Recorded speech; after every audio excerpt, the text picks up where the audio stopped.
Hail, holy winter. Winter is the harshest and most brutal of the four seasons, but I love it. And it's erroneous to dismiss this season's importance in the formation of our race, the things that our ancestors had to contend with, and the things that we still contend with today. I absolutely love it.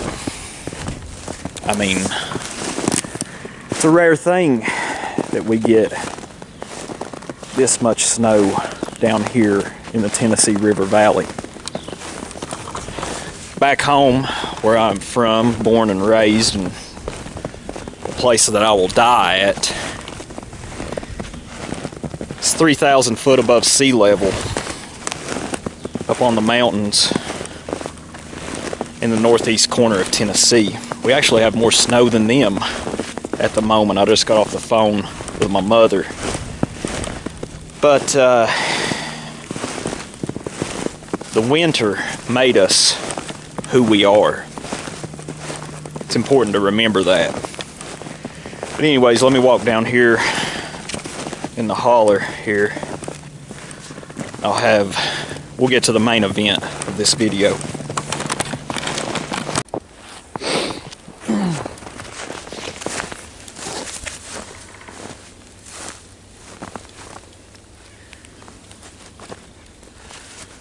What I really want to talk about today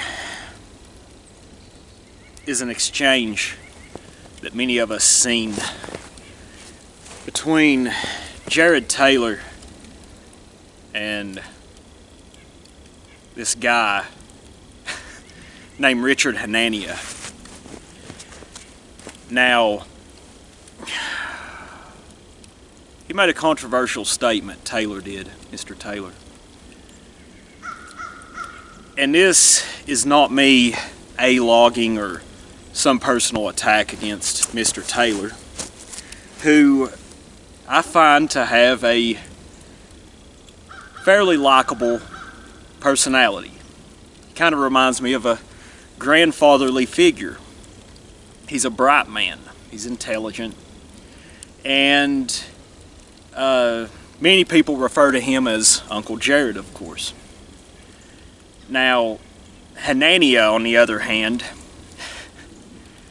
how do these types of people find their way into our spheres or find themselves adjacent to our spheres? I have no clue. As one of my friends had put on his Telegram channel that he doesn't understand Hanania's physiognomy.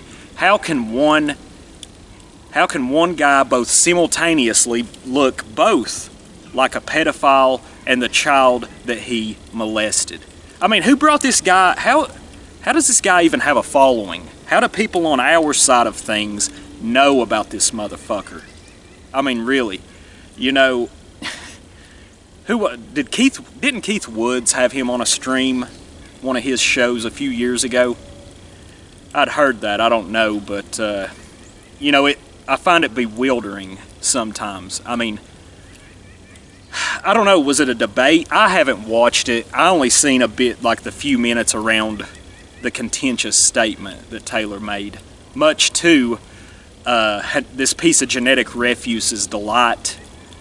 I don't know if it was a debate, and personally, I think debates are gay and a waste of time between people who are enemies. That's just how I feel about it. I know some of you guys get all hyped up for debates, but really, you want to criticize people for being excited about sports ball or football or whatever, yet you get hyped up the way that these normies get hyped up for SEC football or something, you know. You got to look in the mirror, okay? So, like I said, this isn't a personal attack, but it reveals something. And there's a lesson to be learned here that we can apply in our own lives. What this revealed, Jared's statements regarding West Virginia and the white folks that live up in West Virginia, it reveals what I call a sort of country club nationalism and ivory tower intellectualism. White nationalism is very elitist. It's very classist. And Jared's comments, I made a post about it on Twitter. You know, the lesson to be learned here is that what Jared said regarding West Virginians, I will admit there is truth to it. I was born and raised in southern Appalachia. I have never set foot, actually, in West Virginia myself. Although it's just a couple of hours north of where I was raised, I've never set foot in West Virginia. But it's a beautiful state, and it's one of the whitest states in the country. I believe the third highest percentage of white people per state population is in West Virginia. Mr. Taylor is not wrong. We have a lot of problems in Appalachia. We have many, many problems. I mean, for instance, look at this video clip here. It was just like that. And interestingly enough, they were looking for a Caucasian population that was going through a despair maybe that they had not experienced for decades. And all of a sudden, it's a whole new program. Talk about West Virginia, because I think that a lot of people know West Virginia as kind of this pinnacle of the epidemic, right? The ground zero. Yeah, I mean, West Virginia, you'd have areas where there would be a population of 3 million people, and the company, and we would find out through the number of sales that they would sell 700 million opioids in that community. This is discussing the opioid pandemic and how the Sacklers targeted specifically Appalachia, West Virginia, all these areas. They wanted a place where there was Caucasian or white despair. Mr. Taylor isn't wrong regarding his statements. He's not completely right, but he isn't wrong. There's a lot of problems in Appalachia. Drug problems, health problems, and West Virginia. My old friend Billy had shared some things with me months back about just how poisoned West Virginia has been due to industrialization, coal mining, floods. It is very toxic up there, and it has resulted in a lot of birth defects and a lot of health issues. Now, it's pretty disturbing when you look into the history of pollution that has afflicted that beautiful and mountainous state. Just delve into it. You'll learn a lot of things. And here in southern Appalachia, we've largely been spared a lot of that pollution because thankfully in my part of Appalachia, we did not have coal mining. This is both a blessing and a curse in its own right. Not a lot of jobs, but we were spared some of these effects that has afflicted places like eastern Kentucky, West Virginia, and southwest Virginia. The panhandle part of Virginia, I should say, closer to my neck of the woods. We have been spared a lot of that in the high mountains of southern Appalachia. But it's not only Taylor's comments. What really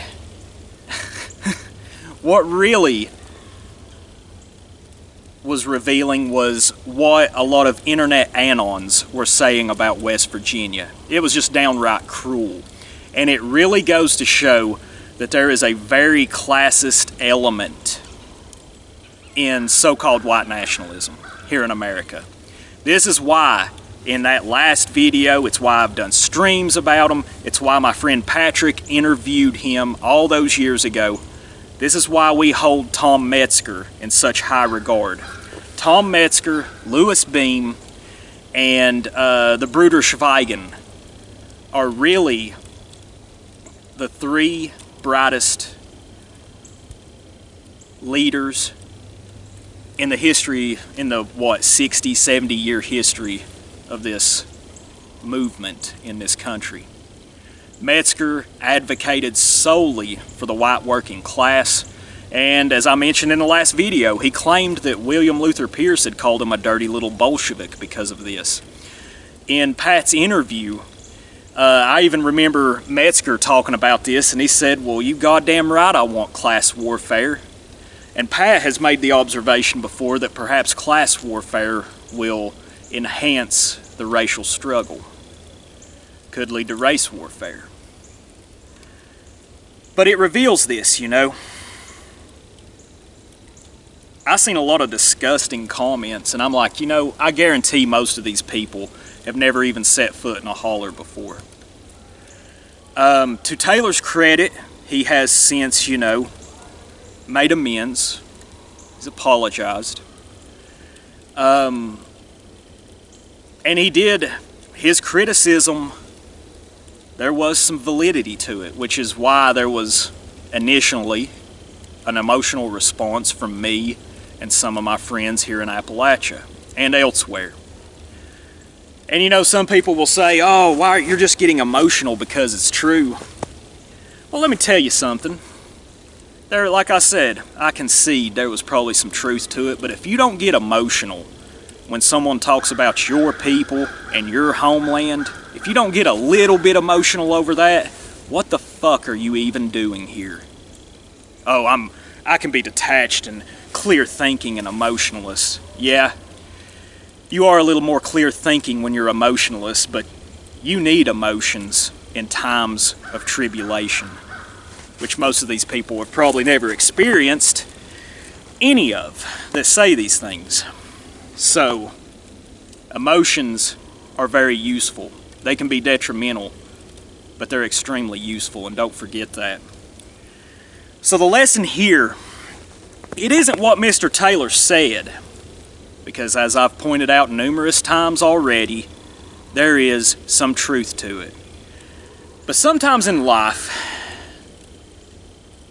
sometimes in your own interpersonal dealings and affairs, you will come to find that who you say something to and how you say something to them can be just as important, or maybe even more important, than the actual content of the message itself. You know, as I mentioned earlier, there's that piece of genetic refuse just giggling in delight as Jared is saying these things. To Jared's credit, though, he did say that they were his brothers and sisters, and in his amends, as he was making his amends, he pointed out that we need to help these people, which is exactly correct. You didn't have to say those things. I think you got baited there by the genetic refuse. But nevertheless, you know, as I said, there is unfortunately truth in what Taylor said.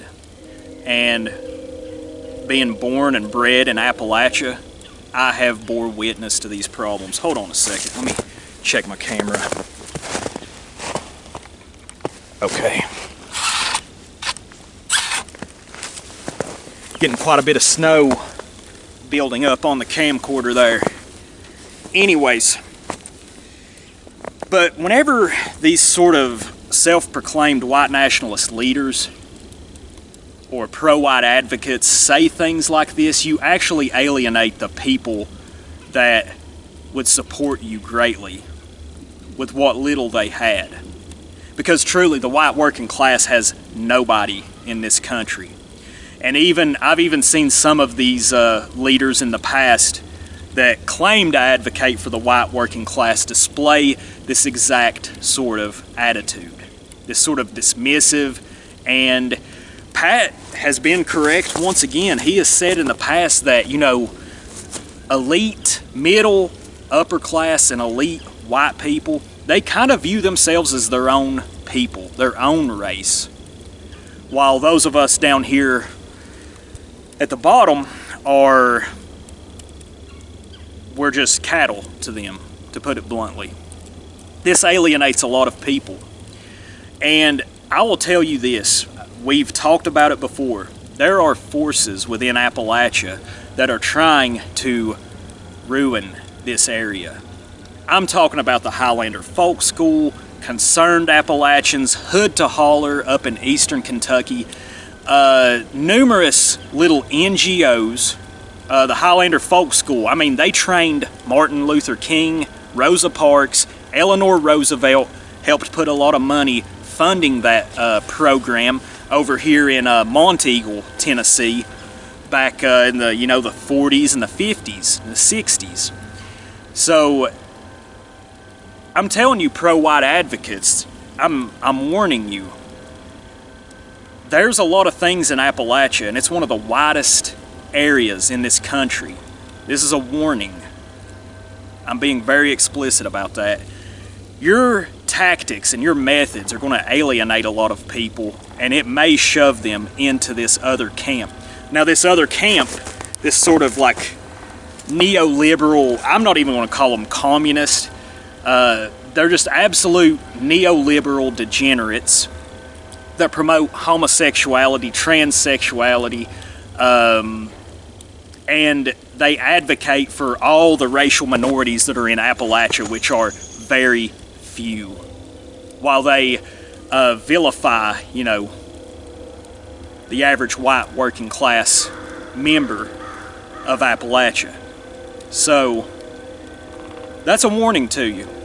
You should be careful what you do, be careful what you say, because these are the people, you know, I mean, historically speaking, you know, you display this classist attitude, hellfire. That's why Appalachia, that's why the first early settlers came to Appalachia. A lot of them were Ulster Scots or Germans who were persecuted, or poor border English who very well could have came over here as indentured servants to wealthy Anglo and Jewish interests on down in the South.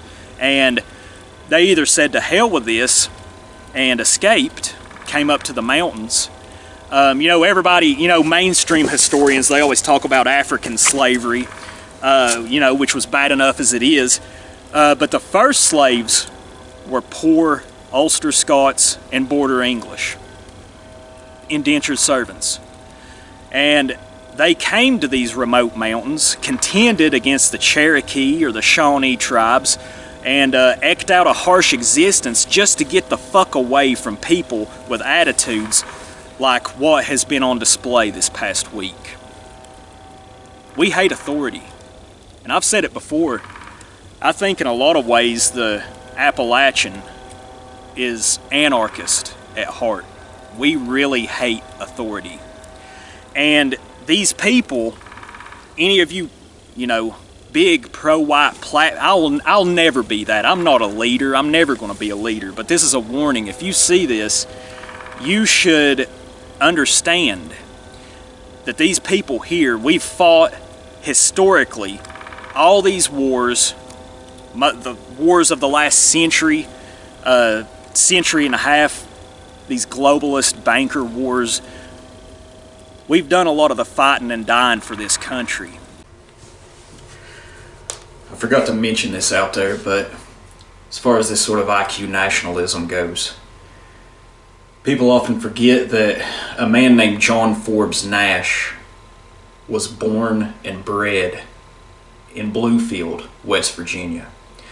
And it's estimated that he had an IQ of 178. He is the man that that movie, A Beautiful Mind, is based upon, that starred Russell Crowe all those years ago.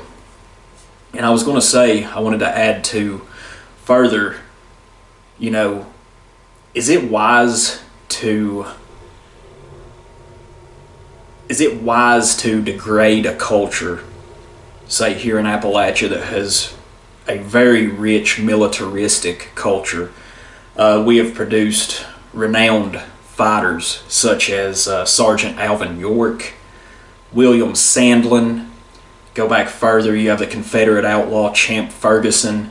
And then across the broader South, for instance, this region has produced, you know, great men like Andrew Jackson, Stonewall Jackson, Nathan Bedford Forrest. You know, is it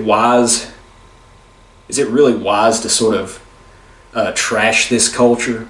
Because these people were born fighting, and that's actually the name of a documentary on the Ulster Scots that was produced years ago. It's called Born Fighting, and it's sort of like a complete history of the Ulster Scot, or the Scots-Irish, in America. It was produced, I believe, by a guy whose name was John Webb, or it may have been Robert Webb. You'll have to forgive me. It's been years since I've seen it. But you know, these people will fight for you, and they'll give you their all. And you know, yeah, like I said, Appalachian culture has been degraded. But you got to ask yourself, what other regions that our people inhabit in this country and elsewhere, where else has the culture not been degraded by modernity and a sort of decadence? Ask yourself that question. And we would do the same for you if you showed yourself as trustworthy and genuine, because we can tell these things. So that's a warning. Anyways, I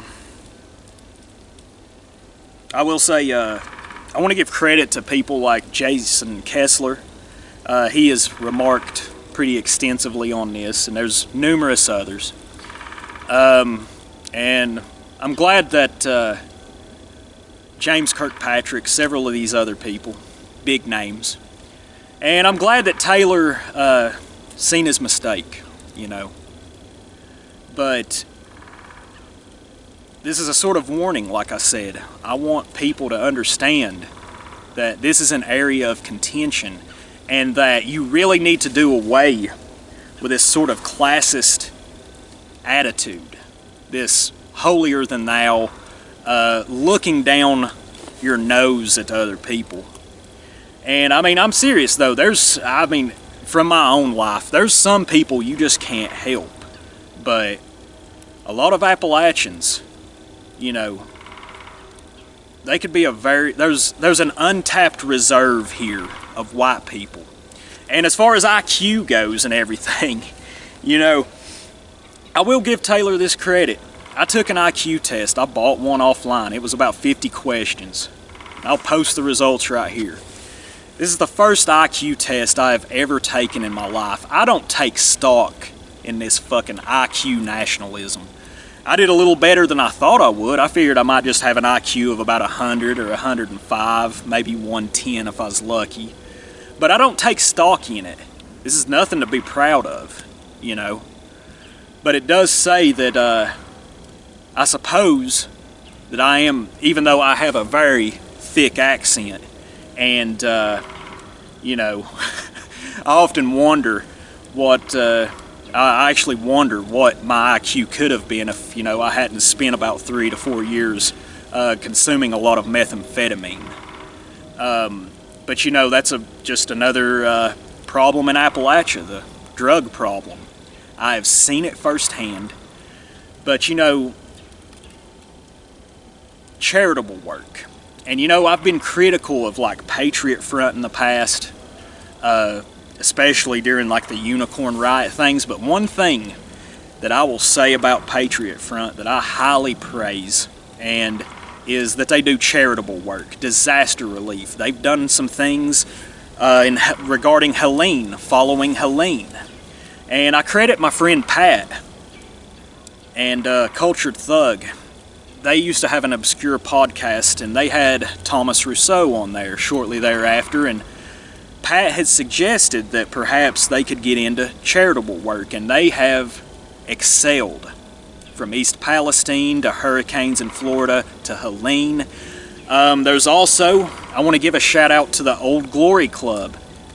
They've done a lot of work in western North Carolina following the disaster of Helene. They still have guys up there.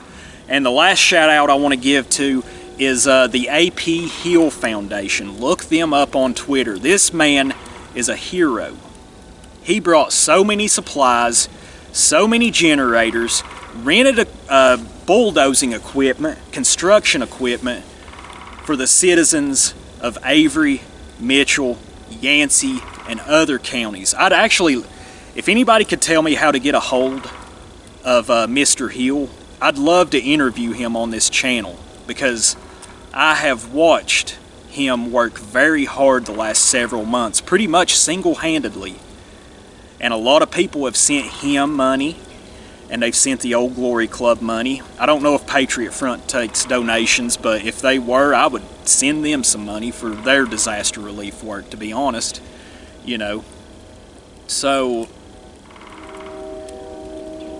over time, when it comes down to it, you know, a lot of people want to talk about various forms of government and ideologies, which would be best for our race or our various ethnicities. I'm going to come out and make this statement. If a group of people, if a nation's people are ruled by members of their own kind, yet their members, their elite, display no concept or understanding of noblesse oblige, that nation will suffer while the elite enriches themselves. So, you can talk about ideology and everything all day, but if your rulers have no concept of noblesse oblige, and I believe it has been lost for many years, for many decades. The last time we may have seen something like that was a certain controversial political regime that was in Western and Central Europe during the 1930s and 40s.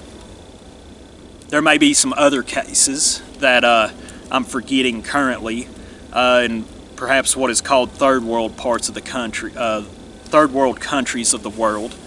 But, you know, I don't know. If your people, if your rulers have contempt for you, then you're going to suffer. And eventually, perhaps generations down the line, they will suffer as well. So, anyways, I know I've kind of rambled, but that's an important lesson that I want you, if you take nothing from this video, take this. That sometimes what you say, or let me rephrase that. Sometimes who you say something to and how you say it is just as important, or perhaps even more important than the content of the message itself. That's the one lesson. But anyways, I'm going to go up here. I think I'm going to get my daughter out and we're going to play around in the snow a little bit. Hail Holy Winter. Thank y'all for watching. Bye-bye.